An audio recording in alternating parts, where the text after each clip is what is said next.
Welcome to another episode of Shine on Oklahoma Music. We are with the legendary Jo Rowan today, who's had the honor of living in Oklahoma. Although you weren't born here, you've chosen to make Oklahoma your home for the past several decades, and you have had an extraordinary career.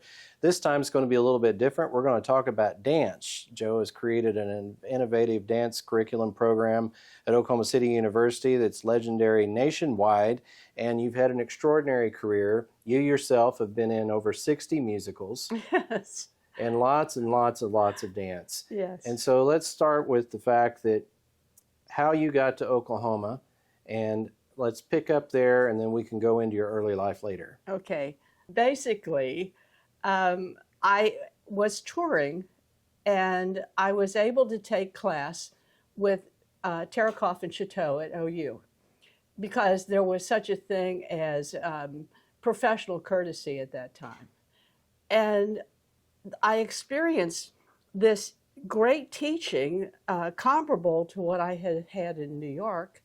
And then I know this is a cliche, but the people in Oklahoma are really, they're unusual.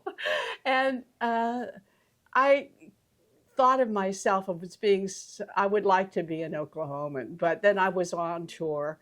And there are many things that happened between the time I was training and the time I enjoyed being an Oklahoman.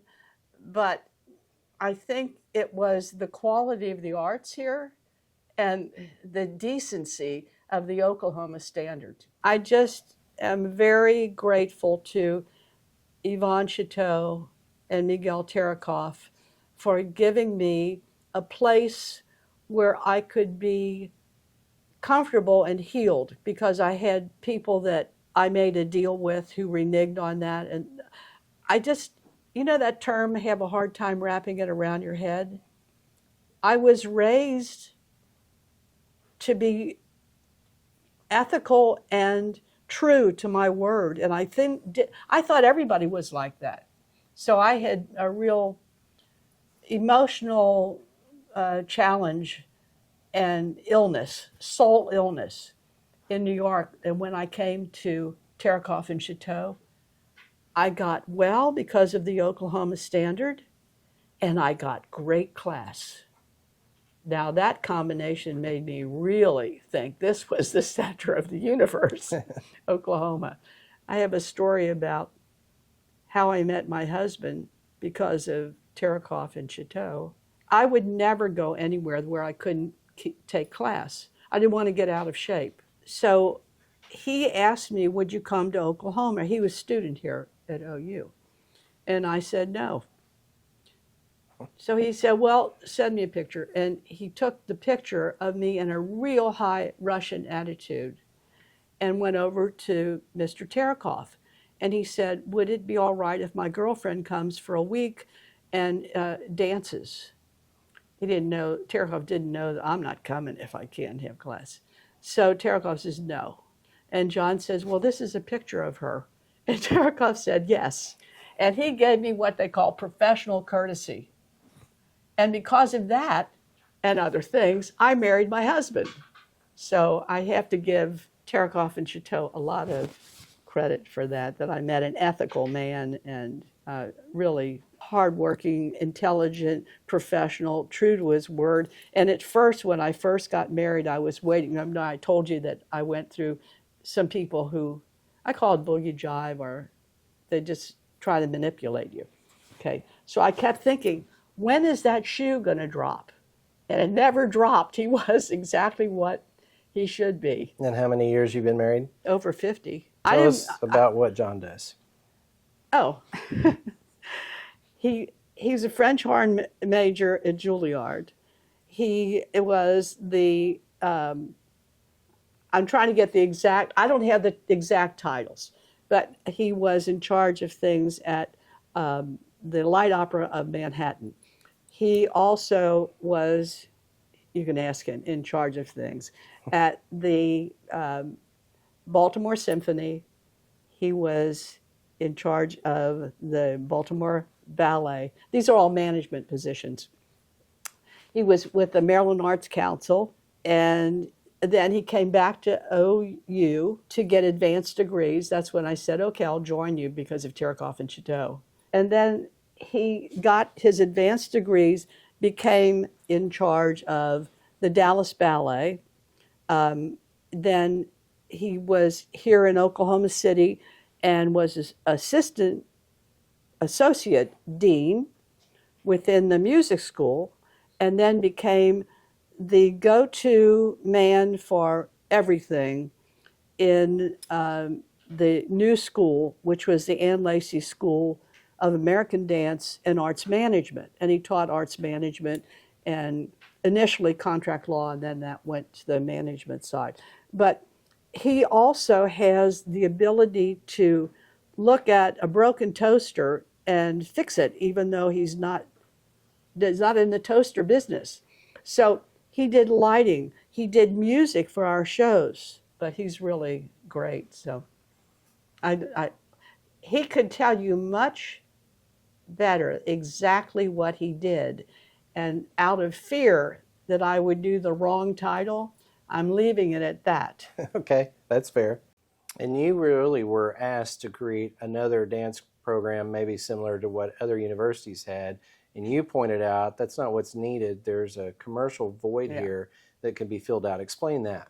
I thought, if I ever have any power, I will try to teach people how to earn their living as a dancer, not dance. When I was in New York, there were many Oklahomans that were performing in musical theater. Carveth Osterhaus, Kay Creed, Bob Burris, a lot.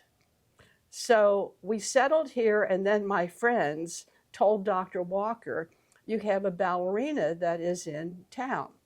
And he said, I want to talk to her.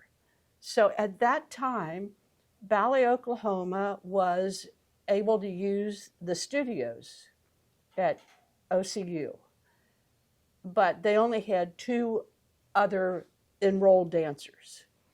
And Dr. Walker said, we'd like to have you take over this Ballet Modern program. I told him, you have a great Ballet Modern program at OU, and I am not going to I would not going to do something like that 27 miles away.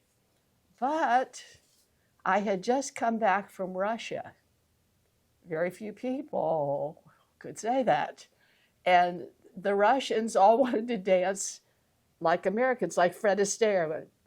So luckily I knew some tap and jazz and helped them out a little bit. And I told Dr. Walker, I don't want to teach dance. I want to teach people to be a dancer, meaning hireable and retaining that job and being able to earn a living. Because in showbiz, you're going from one gig to another. You have to have a sort of solid.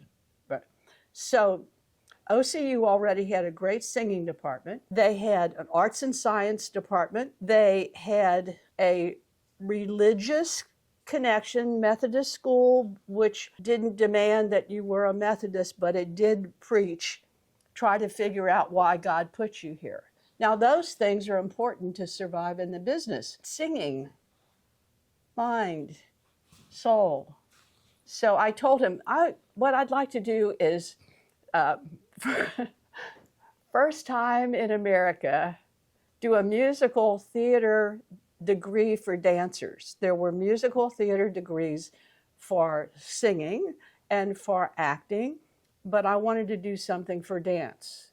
So now I'm not claiming this because I didn't go to every darn school, university in America, but at that time, which was 1980, I don't believe that there was any university dance program that gave a degree in musical theater dance. So the things that I wanted to do to make people secure and make their lives better was to teach anatomy.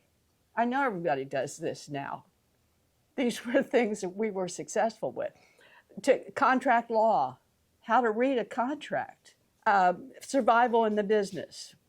What's different between survival in New York and survival in LA? Now there are many more cities that have active dance. but at that time it was those two areas. He told me, okay, do you really think you could do that? I said, yeah, I'm sure we can do 25 students the first year. Remember, they just had two, then it was 25. Said about 50 the next year, 75 and 100, and then we will go for their ability to think. We'll look at the SATs, ACTs, because in this business, you have to be able to be a disciplined person. And I don't think people are extremely smart or stupid. What happens is you have to have discipline. So people who have higher grades usually are disciplined. And we actually did that. And I had people that were really working in the business. One thing I always felt that you have to be careful if you have a feeling of having tenure that you don't stay out of the business. If you're tenured, you need to stay in the business. And then the last thing is this business constantly changes. So I tried to keep a department that had relevance to change. And sometimes I was a little bit behind that, but basically, we changed over the years about what people needed to do. And we gave a degree to people who had to be proficient in tap, jazz, ballet, and then they had all of their other courses. But that came from me being at the Bolshoi because I thought, what are they doing? How are they graduating people? It was very much like the Olympics. There was a technical exam and an artistic exam. And you had to come up to snuff on both of them because that was the only way that people were going to be financially secure and emotionally comfortable. I also wanted people to work with one another and not be afraid of one another. And so I double cast everything. And I wanted, like, if you were really good at tap, I would say, let me help you with your ballet in this. And then you would help me. Can you help me in the tap? And so from the 1980s on, there was a feeling with the students teaching the students what the culture was. And the culture was that we're not all perfect. We just simply are trying to be better. How many students by now at the end of this? That I taught? Uh-huh. When I went through investigating that, when I retired, I had taught approximately 4,000, it was over 4,500, 4,600 or so that there was a record of. But this was my schedule at school. I really worked 24/7. I would go out on the weekends and perform, and I would recruit at that time. And then they had master classes, and I would be teaching. I remember one time in Houston, there were 300 students on the floor. And I always felt that I wanted to make sure everybody felt comfortable, respected, and they learned something. That was my theory.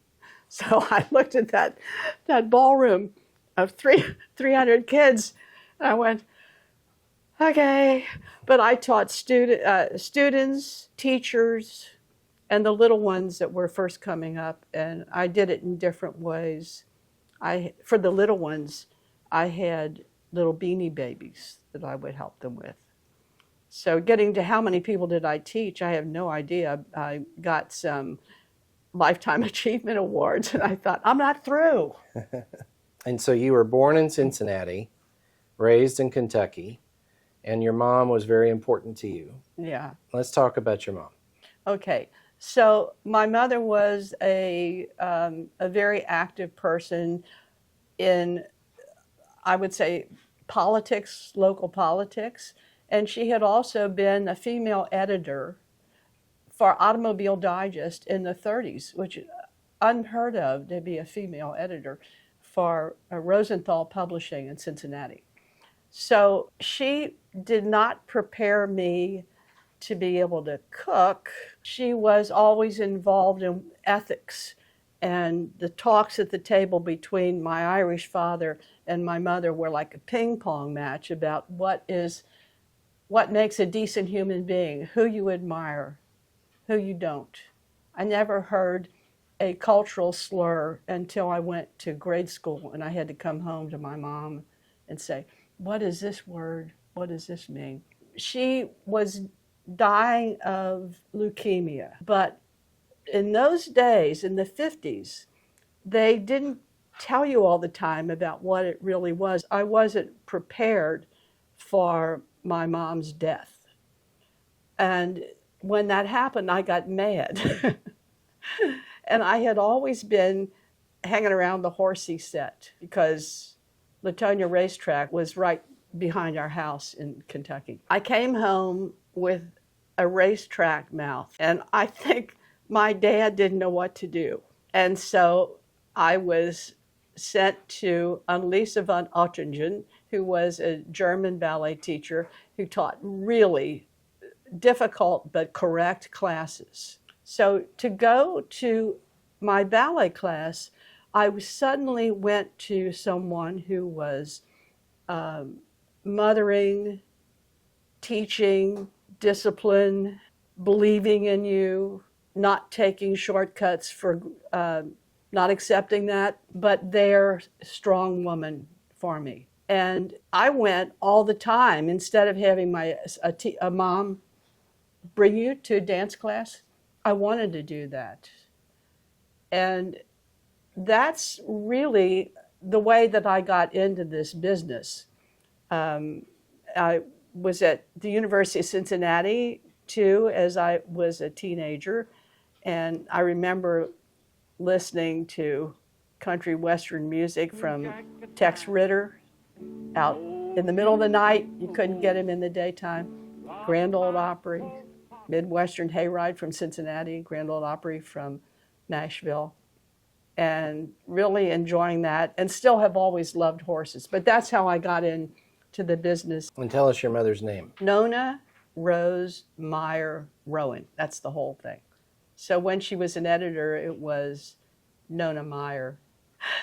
That's, I think, where all the ping pong philosophy at supper time came from, because my dad came from an Irish situation of, I think I would say, difficulty because of the situation with the English. And Mom had come from a situation that left religious wars. So she was all for sending her kids to a private school, but kept religion out of the public schools. And you have siblings? Yeah, my brother, he was the good-looking one. And he was a lot of fun because I was a terrible tomboy. I really liked being with him and around him. Tell us his name. Patrick Rowan. I will tell you how I got to feel like I really am an Oklahoman. Gene Rainbolt heard, I think he was coming to see a show, and I stopped to talk to him and to Charlotte.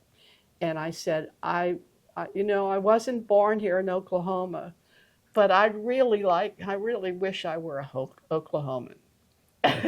He picked me up, which scared the heck. I went, like this. And then he said, "You are an Oklahoman." He dubbed me. But still, I have to say that my dance education was, in the beginning, from Northern Kentucky and from Cincinnati. And I have to give credit to Robert Ziegler, who taught me when I was a child. And we had ballet, tap, and jazz taught in the class.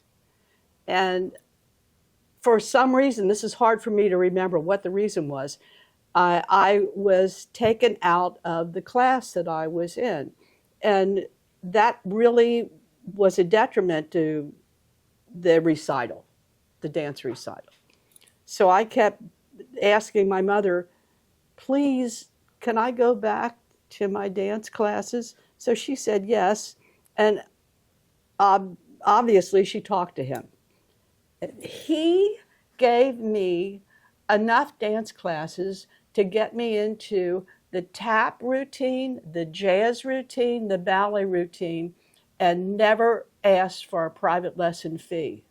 And then Tanya Gronza came into town with her background from Balanchine. And I have a story about how I got to Balanchine. Okay. That's it. Everybody had told me, you're starting too late. I told you my dad did this after I was a teenager. And so I believed them.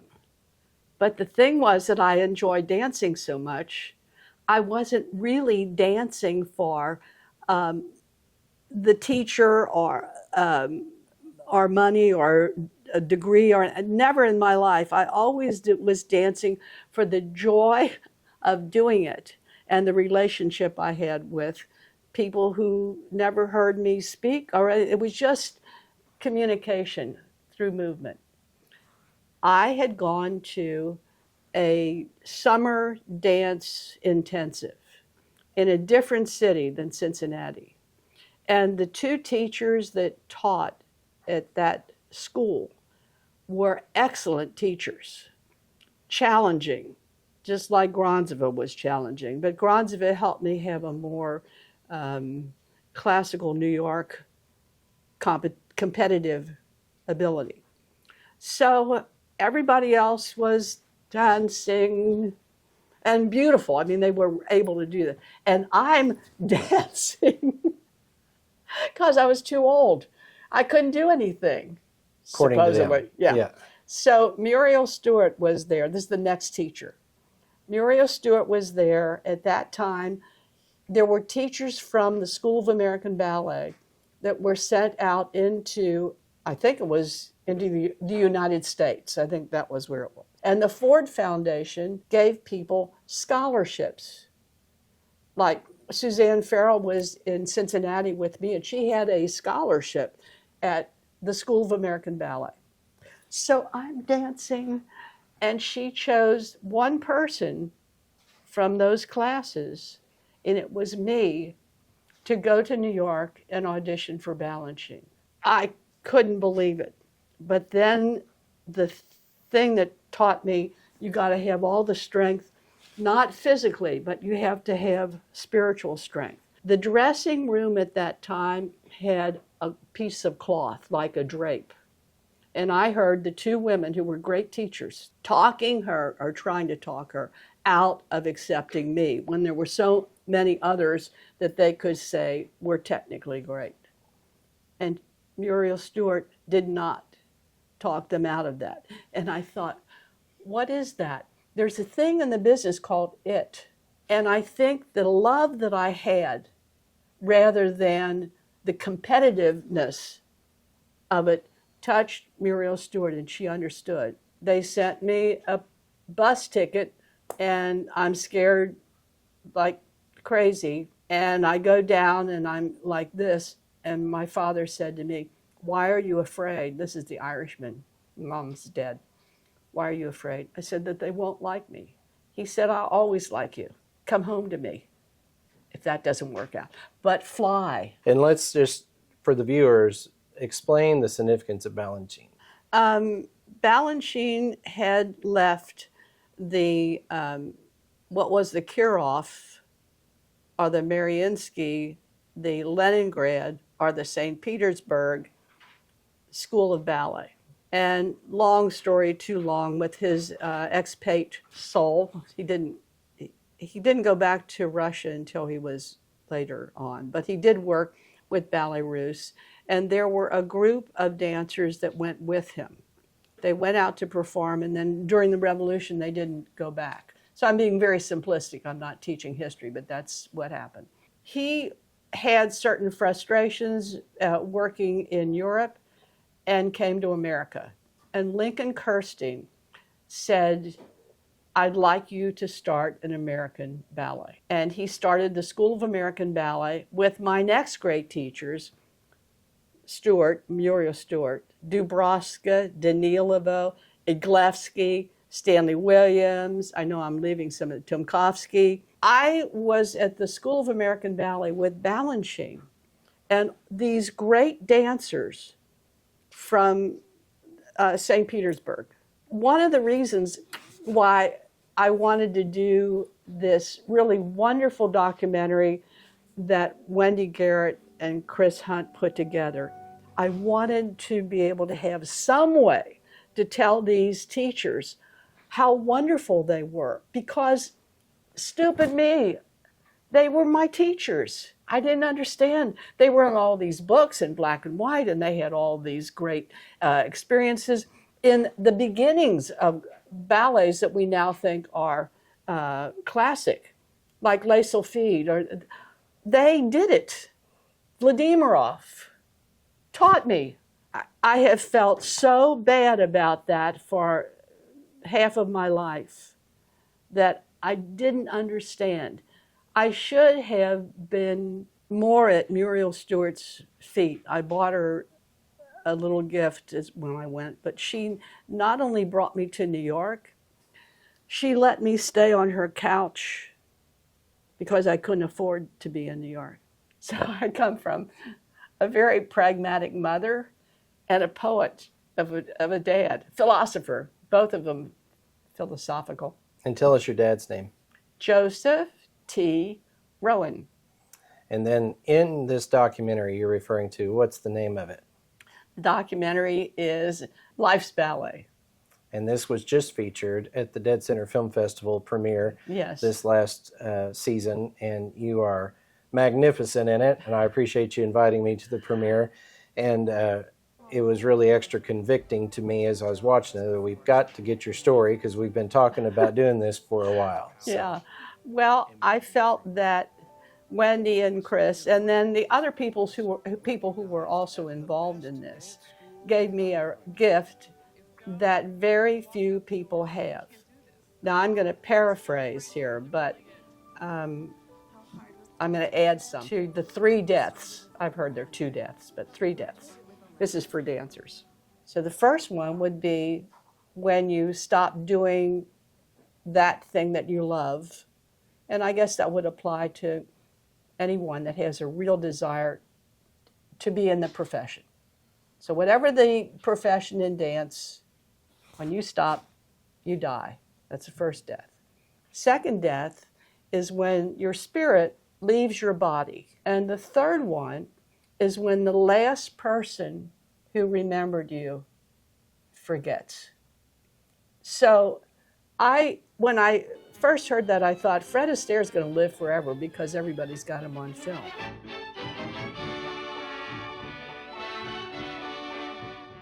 And I felt that the gift that Wendy and Chris gave me was beyond my ability to speak about what I understood.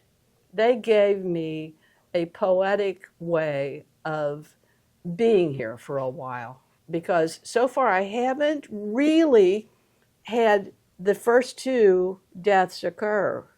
I'm still dancing, I haven't died, and that documentary that they worked really hard on was a gift to me. It's extraordinary. I wanted to go into, though, since this is for the History Center and it's for the Permanent Archives, how would you like to be remembered? Oh, ethical. I don't like hypocrisy, and I don't like people who are evil to other people because of superficial stuff. If there are many differences in who and what we are as human beings. If a person is good, a person is good. And that's an overall simplification. What did I bring to OCU that we went from 2 students to being continually adjudicated as top 10 dance departments in universities, continually. And the last year that I left, on stage said that in their opinion, Oklahoma City University was the best school in America for teaching people how to work. We had performance, teaching, pedagogy. We had entertainment business, the business of the whole thing, management, backstage. So if you sprained your ankle and you went to Oklahoma City University, you could still be in the business. You could teach, or you could be a stage manager, or Let's talk about the iconic venues that you performed in over the years. Okay, so I considered myself to be not really to be Cinderella. I was more like I enjoyed being Cinderella's sister, the stepsisters. I found that humor was the twin to great sadness, to great passionate hurt. And that I learned when my mother died. I think that humor is a lead wall against continual pain. So I did Dying Swan, not with sympathy, but with empathy. I remembered my mother and how she felt when she was dying, and she did not want to die. And that's the way I danced Dying Swan. But at the same time, I was also, anybody's in West Side Story. I was in Boys from Syracuse as Fatima, the secretary to Cleopatra. So I was dressed as an Egyptian, and she would say, Fatima, take a message to Caesar. And so I would reach into the front of my costume and pull out a cuneiform pad, and she'd say, Dear Caesar, and I would go, Dear Caesar, and I chewed make-believe gum. My musical theater experience was so enjoyable to me because I could play all different kinds of characters. And the only time I did a real female lead would be I was Grushinskaya in Lyrics production of Grand Hotel. And that was a part that Garbo had done. So Garbo wasn't a dancer, but she was a beauty. I wasn't a beauty, but I was a dancer. And so I really enjoyed that. And I did do one other thing that was like that.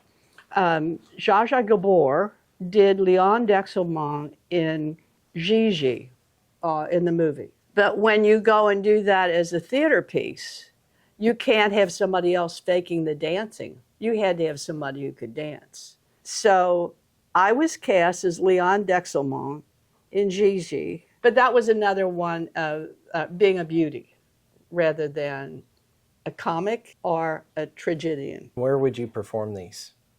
I've made my living in showbiz. So it's a little bit like the English actors who are great, famous actors in leads, and then they're playing butlers or something else and do everything. It was kind of like my dance where I used to dance for the joy of it. And also when I got into the profession, I danced for people I didn't know out there in the dark. So I've worked in New York, I worked at Radio City, I've done musical theater, I did summer stock. That's one reason why I have so many musicals that I have done. I toured, I was a master teacher and then ballerina at different cities. So I have been in the major cities in America except for Montana and Alaska. And all of those famous students that you had, talk about where some of those careers did wind up for them with your original vision of that curriculum. Okay. So, of course, Kristen Chenoweth was really sweet to take time out from Queen of Versailles to say something for the documentary. That really meant a lot to me. I don't believe I taught Kelly O'Hara. She did take dance within the department, but I admire her like I admire Kristen Chenoweth because I like this Oklahoma standard. It just goes right to the heart of it, being a decent human being with admirable character. But our students have gone on to be performers on Broadway, at Radio City, on national tours, like the in Rockettes, cruise ships. Like the Rockettes and Rockettes, yes. And I remember one time they were doing a redo of 42nd Street. And we had a slew of students that were in it because the other universities were not teaching tap. They are now because our success gave legitimacy to American performance, musical theater, movies, showbiz.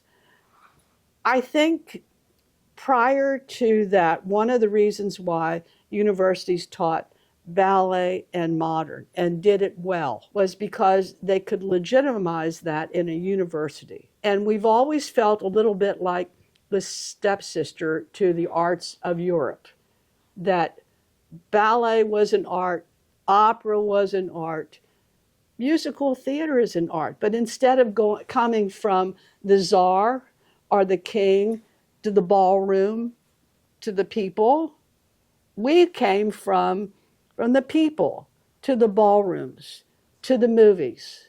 Admirable. I'm not thinking that I take second fiddle to the arts that I have been trained in, have danced in, admire, but that doesn't mean that tap isn't an art or jazz isn't an art. So I've always had that admiration, and I think that comes from my mom and dad. I worked really hard to see that 10 great tap dancers were given doctorates from OCU. I remember asking President McDaniel, can we give doctorates to so-and-so? How many do you want? 10. I want 10. He went, 10? I said, these are great dancers. They were denied venue. They did work, but it's not the same as Fred Astaire. They are in their 80s and 90s. We need to do it now, not later. We'd already lost Harold Nicholas, but Fayard was still alive, the Nicholas brothers.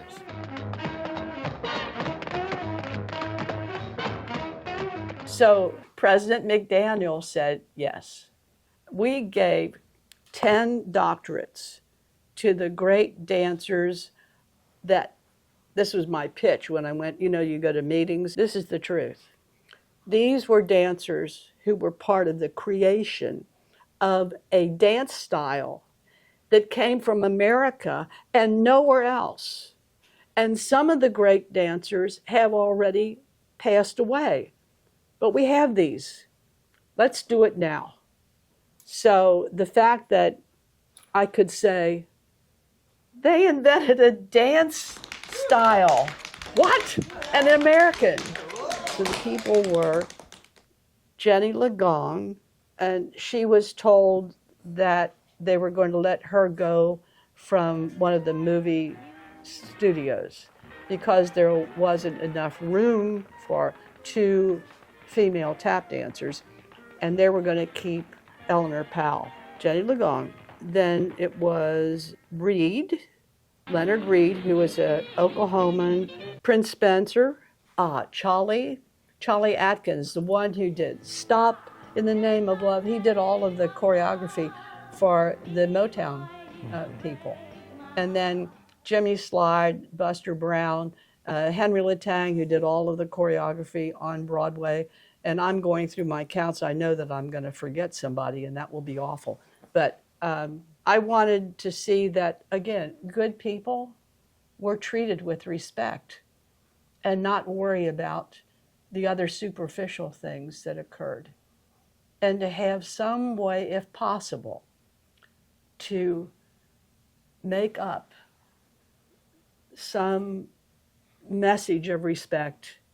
I know they felt that, having a doctorate before they died, that we cared about them. And I would tell them, we're going to teach about you in history. We're going to show the students your choreography. We're going to teach the choreography. That's true. We were setting down Buster Brown's Laura and actually teaching the steps so that people had an understanding about how difficult that was, and seeing the dancers do it, like the Nicholas brothers. We weren't doing all of that.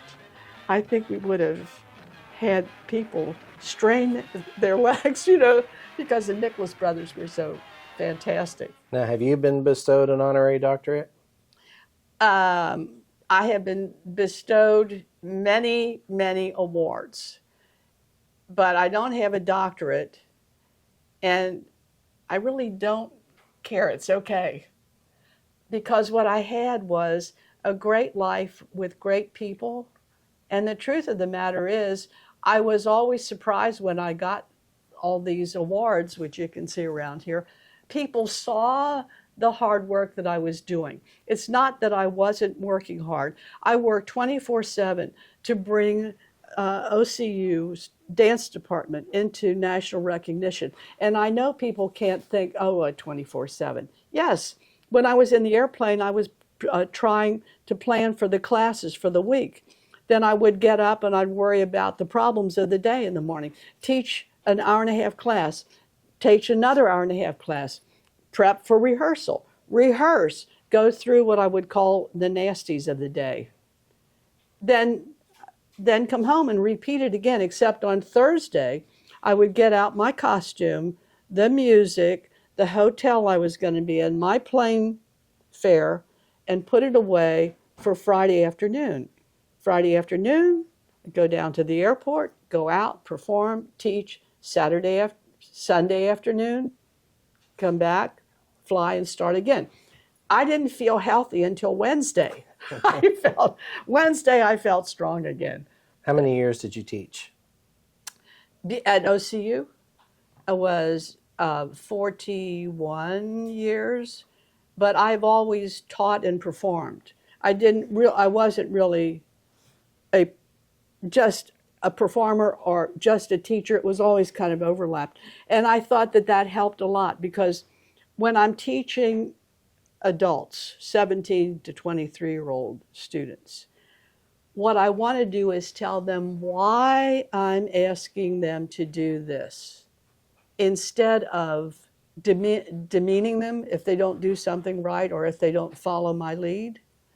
And the other thing is, when people came into Oklahoma City University, many of them were tap or jazz dancers. They hadn't had ballet. And so it wasn't a matter of the typical 10 years to train a ballet dancer. They had to do it, and they had to do it well and soon, 4 years. So if I tell someone, don't do tendus or that point to the side, don't do tendus with your leg, do it with your foot. You have to keep your heel on the floor, and then foot.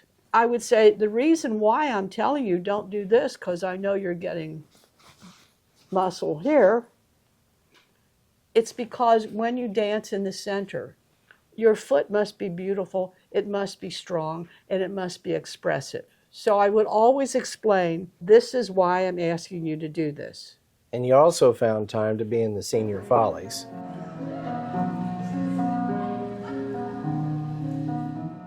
Oh, yeah. And give back here locally to help raise money for scholarship. Yes. But I want you to talk about your roommate that you had there, Jody Miller, another Oklahoma music star. Yes. I think that the only way I can say what she meant to me is to say I loved Jody. If you're comfortable with somebody enough to be quiet, that's deep understanding. We both respected one another. I loved the way she sang Queen of the House. I know, everybody has these songs that they're known for. But she was spectacular as a friend. Her husband was a very fine trainer of horses. So we had sort of a horse love together. Then she would need help with her costume. I'd need help with my costume. That gave us a feeling of sisterhood. And then I think she admired what I was doing, like Stars and Stripes, but I did it on point with classical techniques, so it wasn't really what you'd call country clogging, although I can do that. I can clog if I get into it. But she was just the typical admirable woman that enriches your life.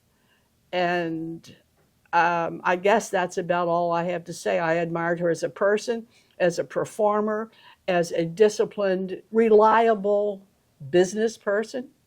She was just great. I know you knew her too, maybe from a different aspect. She was funny. Very funny. I liked the way she spoke. I can't imitate her. Yeah. But it was soothing. Uh-huh. Yeah, I miss her sense of humor the most, for Yeah. sure. She was a very witty person.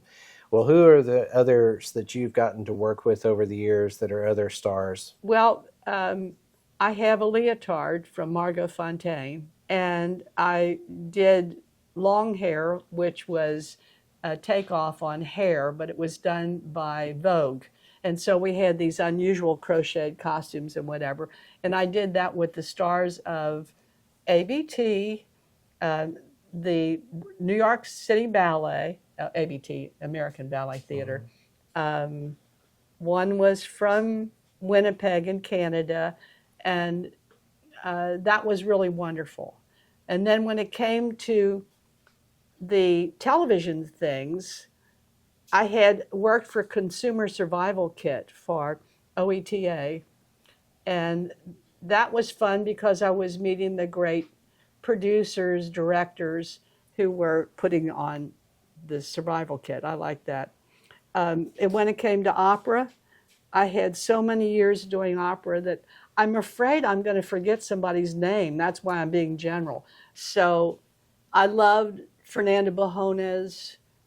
I did really enjoy knowing Leroy Reams, who is a Broadway star. He still is working. He's my peer, so it's been a while. But he did the lead in 42nd Streets, and then he was in Sweet Charity, the movie, and he's never stopped. So he's a person I admire in the business. And you're a founder of your own company. It had up to 160, I understand. Yeah, 120 to 160.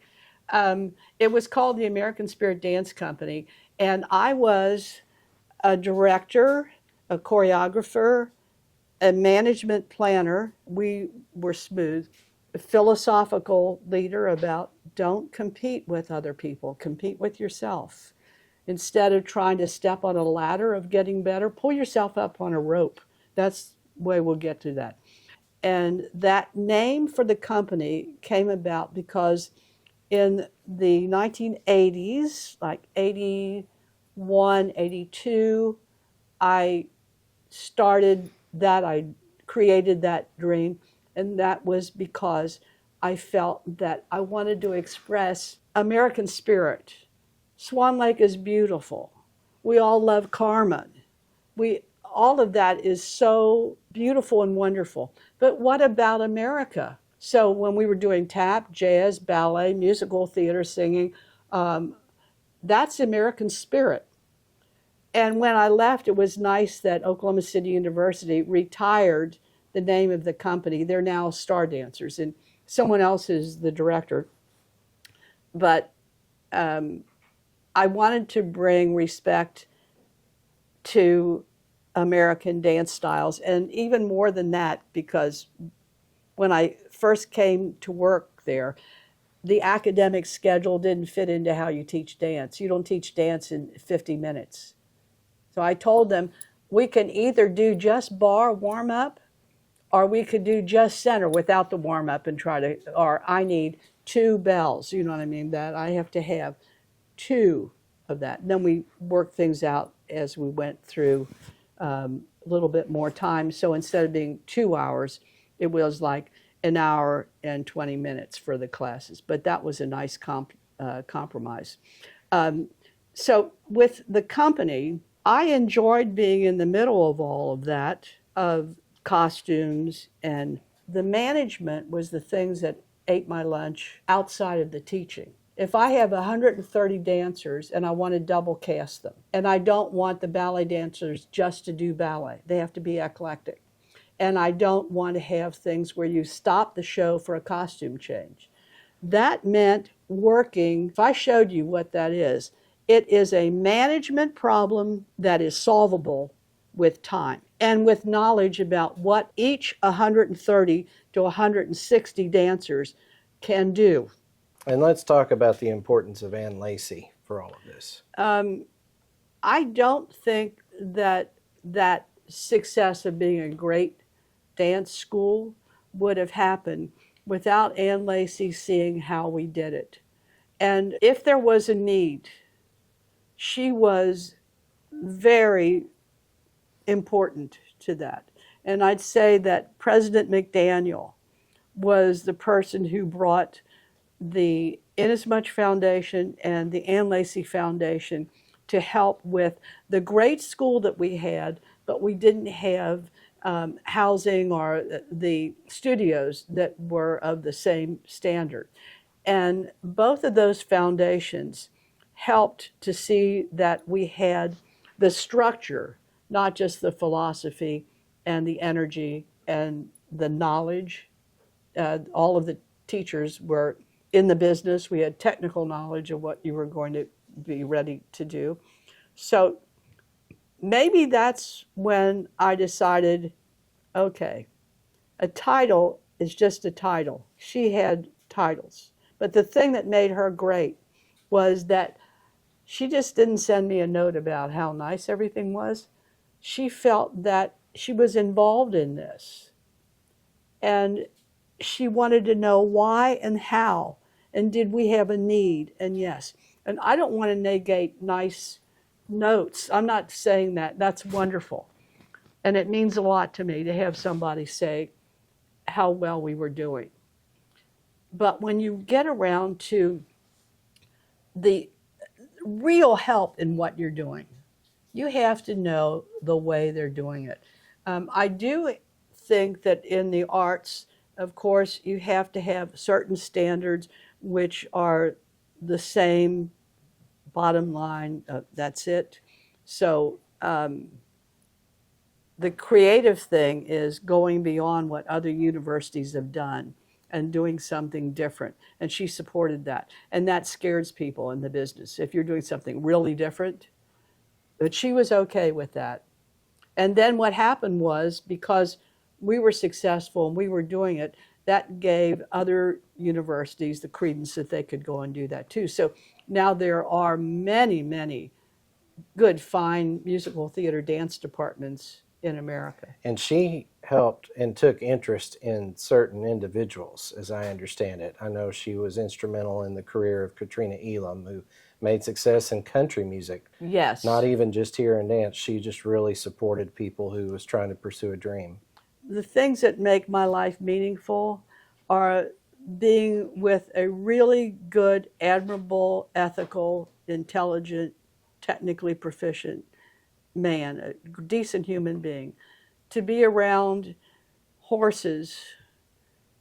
I used to do that on Saturday mornings, and I don't do that anymore because I'm getting old. Being able to see the animals of the earth, the plants of the earth, and the rocks and whatever of the earth, that all gives me pleasure. But I think one of the wonderful things is to be able to give of your body, your mind, because dancers have to be on top of that, and then your spirit of understanding and seeing empathy with people, not just sympathy, empathy with what you're trying to express, or to have them laugh. That's great. I certainly do not feel that I had anything but an interesting life. And I don't mean no regrets. Edith Piaf sings that song, oh, no regret. And I think, how could you say no regrets? Didn't you learn from something? Yeah, I have regrets, but hopefully I didn't repeat things often or repeat them at all. To do that, you have to look in the mirror and say, I'm wrong. As long as you think somebody else did you wrong, you'll never learn, you won't expand, you won't get better, and you'll repeat what you did. Well, you have taught hundreds and thousands, and those that were just there and learned from you. It has been a treasure to have you in our community. We are lucky that your legendary career was headquartered out of Oklahoma, and we're proud of you being an Okie. And thank you so much for giving of your time for this interview. It's a pleasure to be with people like you. You are so uniquely interesting and interested. Well, easy to be interested when it's such a fascinating career. And we're thankful again to have the legendary Jo Rowan with this episode of Shine on Oklahoma Music. Stay tuned soon for another episode.